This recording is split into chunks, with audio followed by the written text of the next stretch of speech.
if you're authentic, you'll actually be open to now being corrected, and True. you will understand that being corrected does not demean you in any way, does not change who you are, and you're comfortable in being new. And I think something that comes with authenticity also is consistency. Is this behavior or is this way of life you're portraying out there, is it consistent? Because you can fake it for a while, but not forever. not for forever, sure. you know.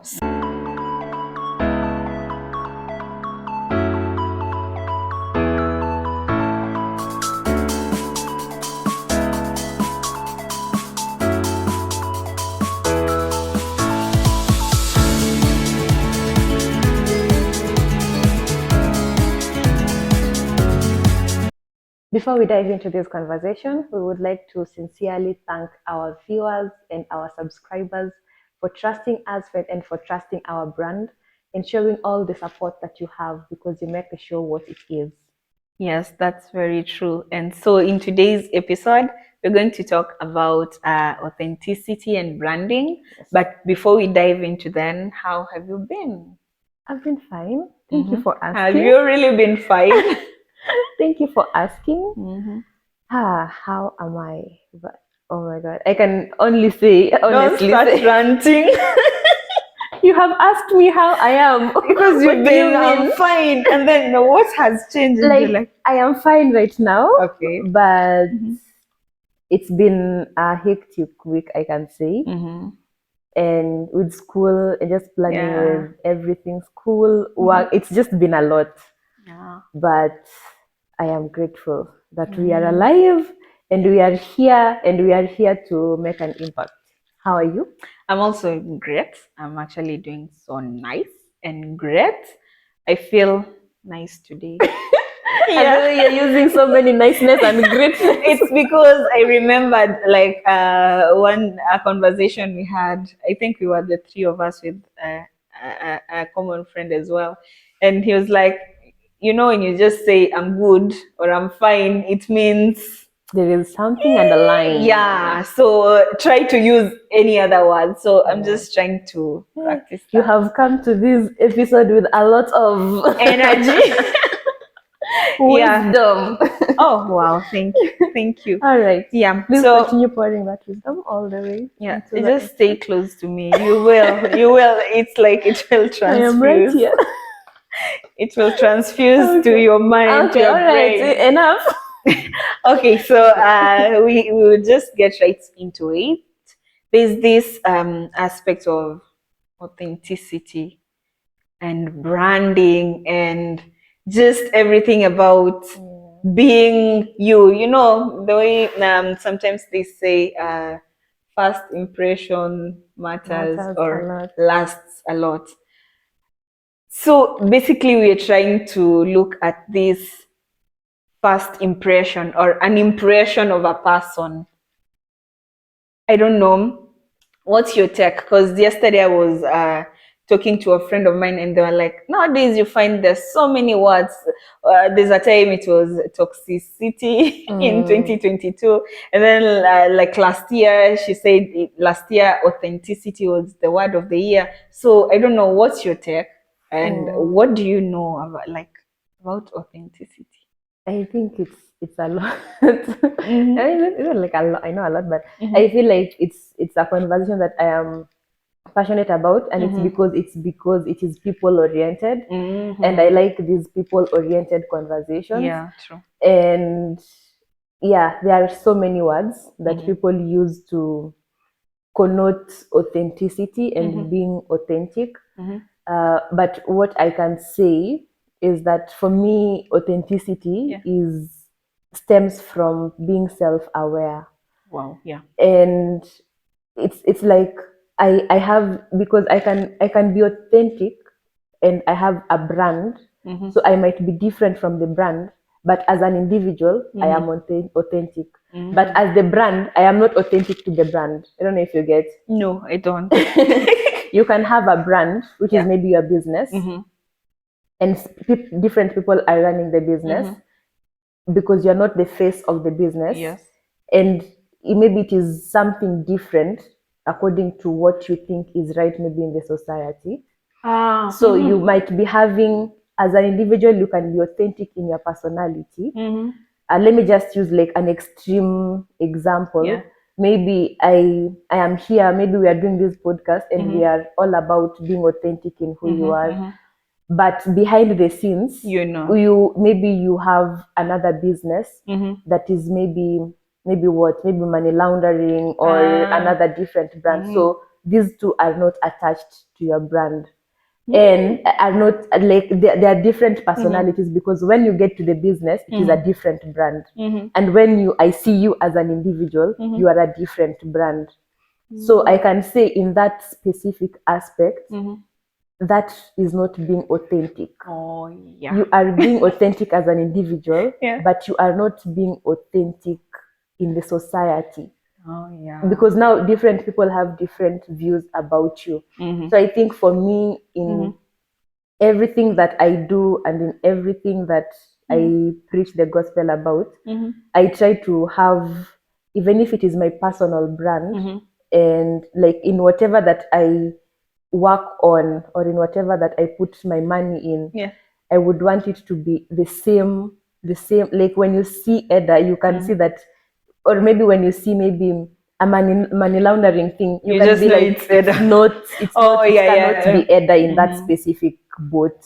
Such that if you now hear Eda is in that specific boat, you're like, is that really Eda? So I think it's important for us to be aware and be self-aware and build business brands that are in line with our personal brand, our personal authentic selves. Yeah, I think that's very true. While you are giving that example, I was like, in my mind, I'm like, Edda, today we are going to have a very long debate here.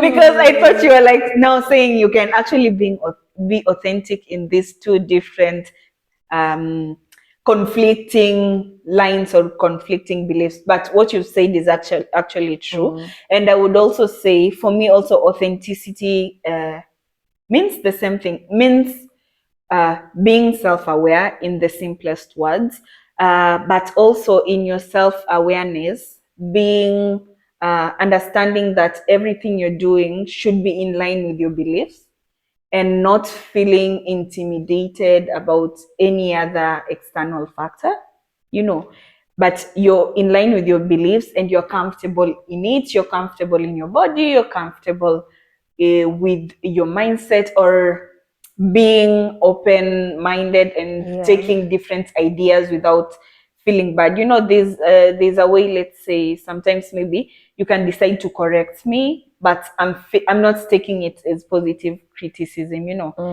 I'm like so ready maybe to try and tell you also did this, or trying to be defensive so as to remain. But I think if you're authentic, you'll actually be open to now being corrected, and you will understand that being corrected does not demean you in any way, does not change who you are, and you're comfortable in being new. And I think something that comes with authenticity also is consistency. Is this behavior or is this way of life you're portraying out there, is it consistent? Because you can fake it for a while, but not forever. Not forever, sure. So if it's not consistent, it means maybe this is now not your authentic self, And I think it now stems all from our values, our core values.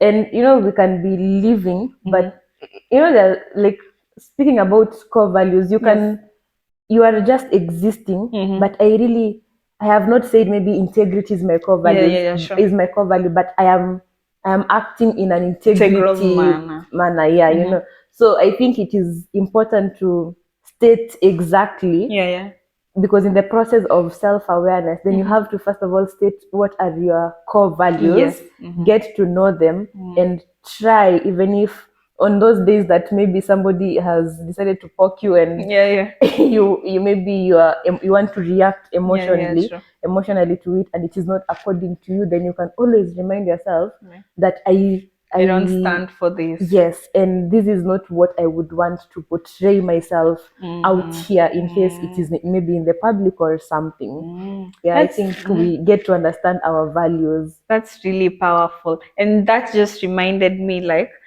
just in relation to that, the fact that authenticity comes from your inner identity. You see, you as Eda, like, this, how you identify yourself. Not identifying yourself maybe with like, let's say, my business or my financial accounts or whatever is happening best in my life at this moment.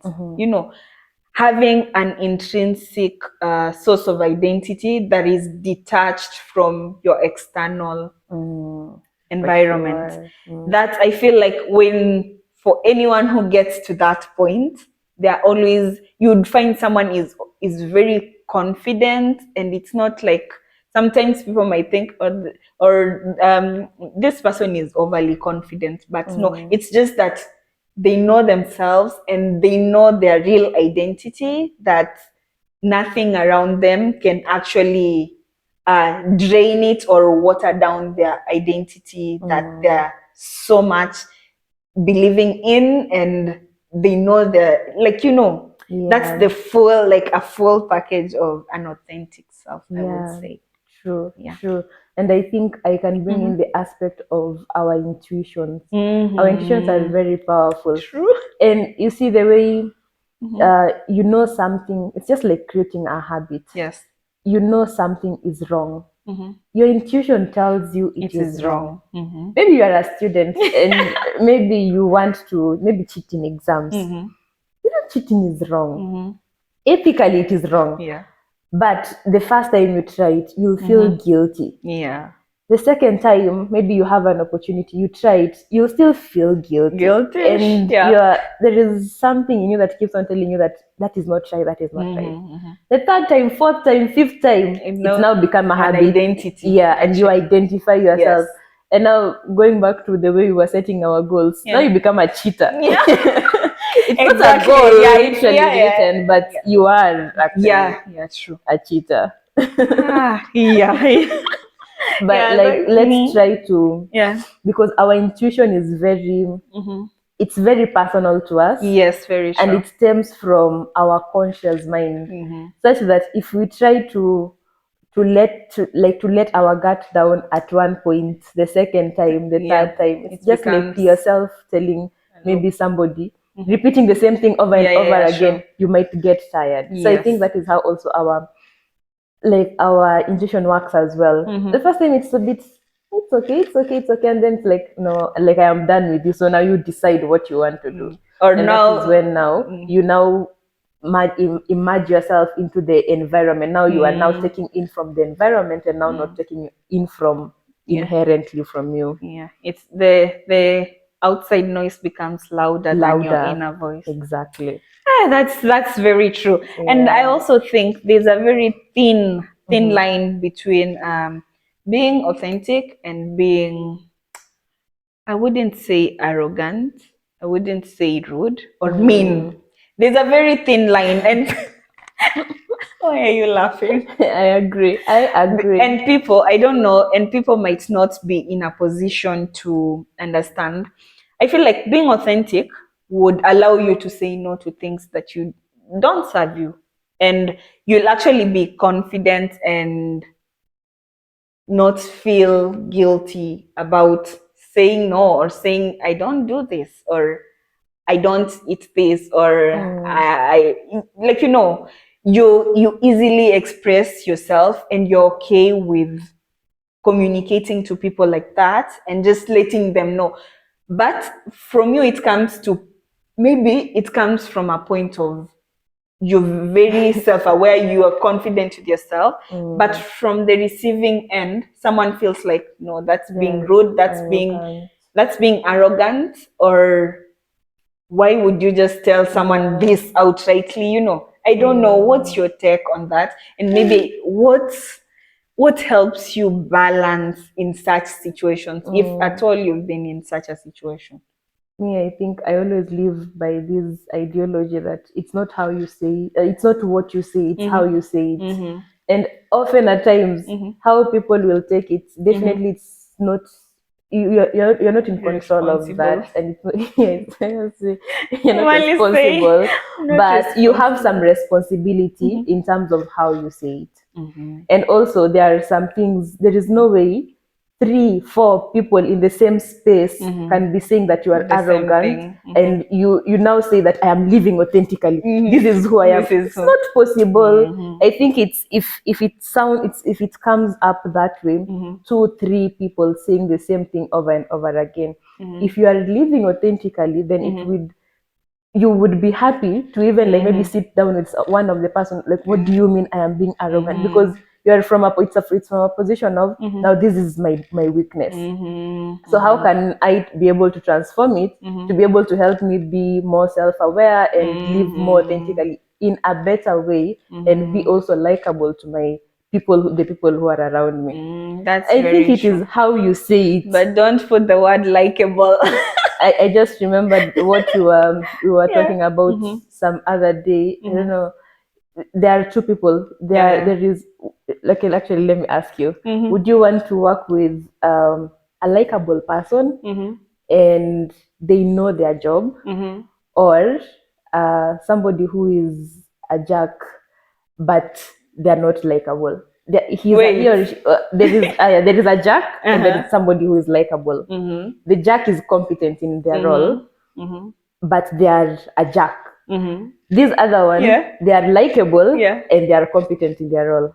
They're competent. Yes, they are all also of them competent. are competent. They are all competent. So it is either you choose a jerk or definitely a likable one.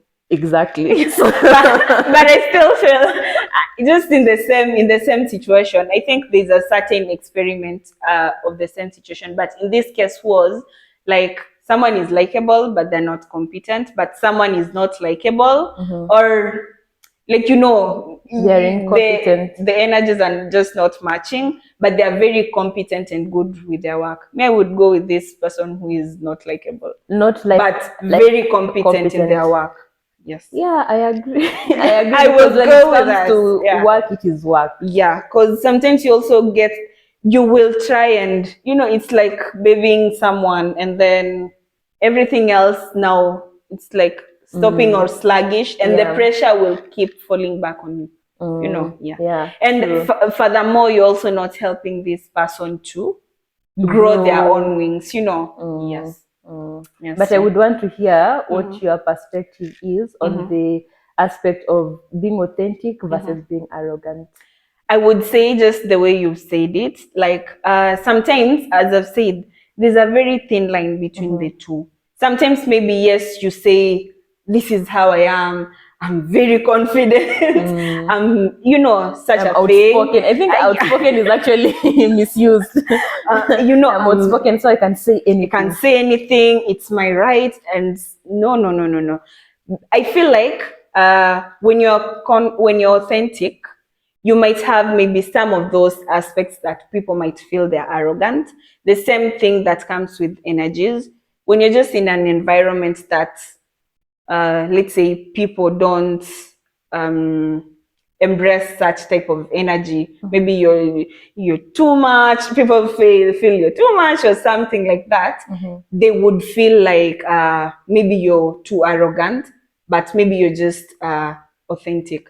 But going back to what you said, if there's so many people also within your circle, because as much as we're saying environment, you're also surrounding yourself with people of different kind. And if you're authentic, you would actually be cognizant of the fact that there are different people around you. There's this Edda who likes to be talked to in this way. She maybe gets angry after, like, over small things, or after a long while, or she'll put. Yeah, I'm just saying example though. I'm going to use Edda as an example for 3 things so that okay. Let's cancel the example. But basically, the concept is when you're authentic, you'll understand this person is like, you'll be self-aware, but you'll be aware of the people around you as well. And you'll be in a position to know that if I react this way to this specific kind of person, he or she won't feel okay, you know. And it's not coming from a point of me, no, because that brings the bit of being selfish and just arrogant. But if you're stating you're confident and doing all those things, that some traits are really associated to arrogance, but you're still aware of your environment and you're still treating people with the same dignity, and there's this point of looking at things also from a logical perspective. There's a time we were talking to you about an issue, like sometimes we really feel the need to be validated, to validate our emotions with, so we want, like, for instance, let's say me, I know probably I've made a decision that is not so good, or I feel it's good, but you just feel there's that bad part of it. But I know if I go to Eda will tell me outrightly, no, there's this bad part of it, but you're not supposed to do it, or you should look at it differently. But no, I'll now go to a different friend who will actually validate me. But he or she will see the bad, but they won't tell you, you see. Now that's an aspect that is not going to make you like be authentic, you see, and grow. So you see, so when you're in that position to even look at things in a logical perspective in that environment, and whoever you're talking to can also relate with you in that logical perspective, you're saying maybe, and yes, this is really right, and I know maybe I'm supposed to approach you this way, but have you looked at this from this angle, or have you looked at this from this point of view? So that at least brings out the aspects of arrogance in it. But I feel like there are some aspects that are really put to arrogance that are just from someone who just know themselves. If I can't tolerate what you're telling me right now, I would just say, sorry, no. You know, but getting the no, some people would feel a rejection, you know. And it's not that this person is saying no because they're not, they're rejecting whatever you're saying no. It's just what doesn't work for them. But I'm also thinking there is also the aspect of being aware of the people that you are talking to.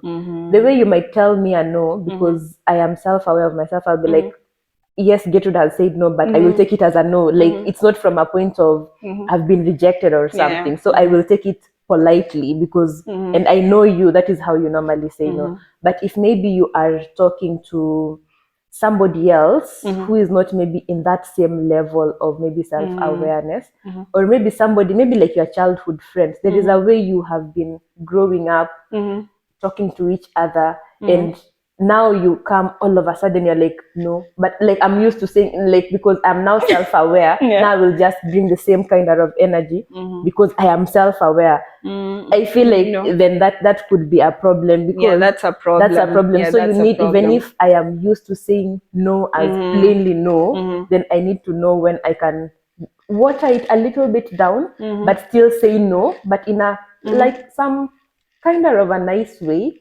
I feel like, that's very true. That's a problem. And I feel all this trickles down to your communication style. And I think we will discuss it later on. Because as you're saying, like, let's say your childhood friend, this is someone you've been talking to in a particular way. It's not that one day, even when you get to that point that you're self-aware, it's that I was listening to this, I think she's a psychologist, Dr. Ramani or something. We'll just put that link. Yeah. So she was saying, if you're authentic, you're coming from a place of truth. You're okay with speaking your truth. You see, it's not like you're going to just bombard someone. You all along you've been speaking well, and then one day you just wake up. No, it comes back to your communication style. The way you communicate in normal cases would actually affect that. And that's why you will realize, since it's coming from a place of truth, you will probably even, not everyone who is authentic is like, it's me and I'm saying no, and no. They can say no in a very polite way. They can still tell this childhood friend, by the way, there's a way this doesn't sit right with me nowadays. There are those tones that, like, you see, that those balance in communication. So it trickles back to to the communication. So we just want to tell you, but then not being authentic doesn't mean you're like the champion.